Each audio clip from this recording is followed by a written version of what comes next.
Olá, o tema de hoje é Banco de Dados e Big Data, união necessária. Sou o professor Cássio e vou trabalhar esse tema com você hoje. Bom, primeiramente, quais são as necessidades que estão por trás do tratamento do banco de dados? Por que precisa se tratar os dados? Primeiramente, hoje em dia, nós somos bombardeados com grande quantidade de dados, ou seja, a cada instante milhares e milhares de dados, um volume gigantesco de conceitos, de informações qualitativas e quantitativas sobre algo é nos jogado ali de bandeja. E o que fazer com esse quantitativo de dados? Porque os dados por si só não são relevantes, eles precisam ser transformados em informações. E é isso que é o tratamento de dados, transformar os dados em informações importantes para mim, por exemplo. Então, precisa-se de sistemas como, hoje em dia, precisa-se de sistemas com alto poder de processamento de dados, ou seja, de capacidades para analisar aqueles dados e conseguir modelá-los de uma forma que facilitem a transformação em informação posteriormente para um determinado grupo de interesse. Então, há três principais concepções por trás do tratamento de dados. A primeira delas são as tecnologias relacionadas aos grandes dados, também conhecidos como as tecnologias de Big Data. Outra são as ferramentas de inteligência de negócios, ou Business Intelligence, como muitos já chamam. E outras destinadas à utilização de ferramentas para análise de dados, como, por exemplo, Hadoop, que é uma ferramenta muito utilizada ali em contexto com Big Data, por exemplo. Então, existem essas três principais concepções, tecnologias que são utilizadas para tratar esse imenso volume de dados. Basicamente, essas três são consideradas os pilares do tratamento de dados.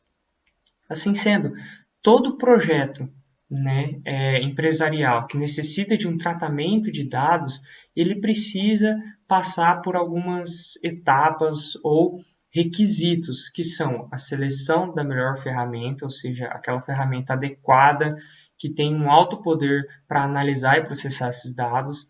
Essa análise tem que ser feita da melhor maneira possível, porque não basta ter uma ferramenta adequada se não souber utilizar essa ferramenta, e transformar também de forma efetiva os dados em informações significativas. Então, tem que ter a ferramenta adequada, tem que saber utilizar essa ferramenta para promover a melhor análise possível e tem que saber pegar essa análise e transformar em uma informação significante para os seus objetivos. Então, um projeto de tratamento de dados bem estruturado, bem organizado e, acima de tudo, planejado, com certeza vai ser eficiente e terá sucesso. Um exemplo que eu te dou é essa imagem aqui.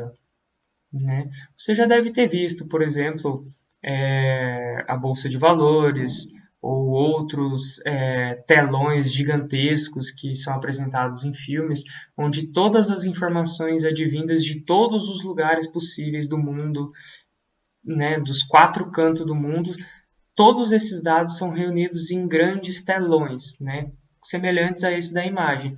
E por meio dessa visualização geral, uma equipe de profissionais qualificados, com ferramentas qualificadas, podem observar e analisar todos esses dados reunidos e tentar tirar a maior quantidade de informações possíveis, ou seja, adquirir conhecimento com essa análise de dados e informações advindas das mais variadas fontes possíveis. Então, esses são uma das principais funcionalidades, ou seja, uma das principais explicações de por que tratar os dados, ou seja, para adquirir informações e, em questão empresarial, obter uma vantagem competitiva frente a seus concorrentes.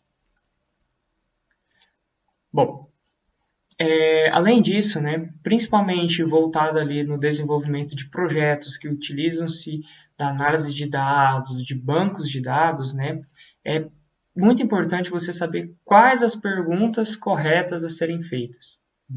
Então, você tem que visualizar que o usuário, ao utilizar um sistema que vai acessar um banco de dados para obter informações analisadas e obter os dados analisados e obter informações significativas, você tem que prever quais as perguntas que ele vai fazer a esse sistema e desenvolver esse sistema baseado nessas perguntas, ou seja, nas melhores maneiras de se encontrar aquele dado.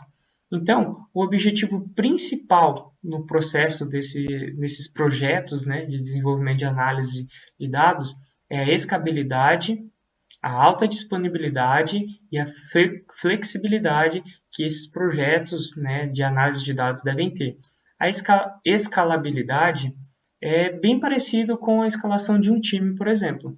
Está relacionado ao quantitativo de usuários que estão acessando aquele sistema, ou no caso, aquele banco de dados, simultaneamente. Né? E precisa-se, então, haver medidas preventivas contra picos, né, de usuários acessando ao mesmo tempo, ou até mesmo quedas drásticas do acesso, para que o banco de dados não fique inacessível. Né? Então, é você escolher, assim como eu falei o exemplo de escolher um time, escalar um time, é você escolher quais os jogadores que vão entrar em campo, ou, no caso aqui, quais os usuários que vão ter acesso a esse banco de dados. Claro que o número é muito maior. Para evitar picos, né, de acesso, há momentos em que usuários vão ser bloqueados, né, não vão conseguir ter algum acesso. E aí entra a outra jogada, que é a questão da alta disponibilidade. Ao mesmo tempo que tenta ter essa escalabilidade, né, é também preciso ter alta disponibilidade, ou seja, quando o usuário quiser acessar o sistema, ele tem que conseguir acessar o sistema.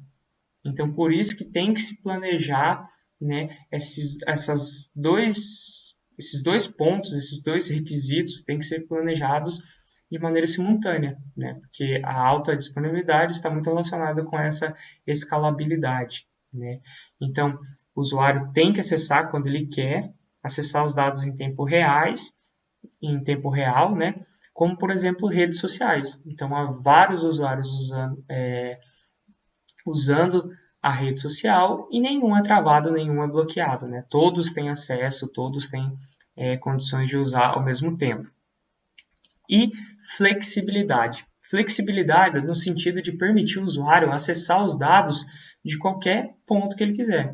Ele pode acessar por meio de computador, ele pode acessar por meio de um sistema empresarial, ele pode acessar por meio do seu smartphone, dispositivos móveis. Então, essa flexibilidade de acesso ao banco de dados. Isso é uma das coisas mais importantes também de um banco de dados.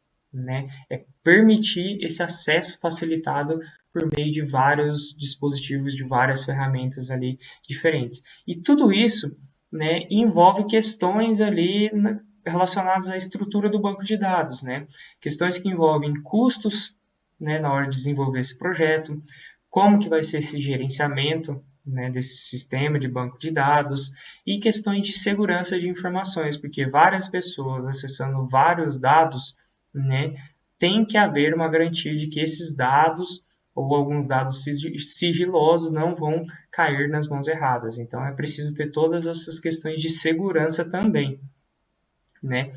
E, para isso, para facilitar a estrutura de banco de dados, é muito utilizado os repositórios, que é como se fosse um banco de dados intermediário do banco de dados principal. Né? Ou seja, eles são utilizados de forma local, ou seja, na maioria das vezes, né? Então, por exemplo, cada empresa tem seu próprio repositório, né, de armazenamento, que facilita compreender a forma como esses dados são armazenados no banco de dados principal ali. Né? Dentre os mais utilizados hoje em dia está o Data Lake. Né? Ele é muito utilizado em relação a Big Data, né, que são os dados os grandes dados. Né?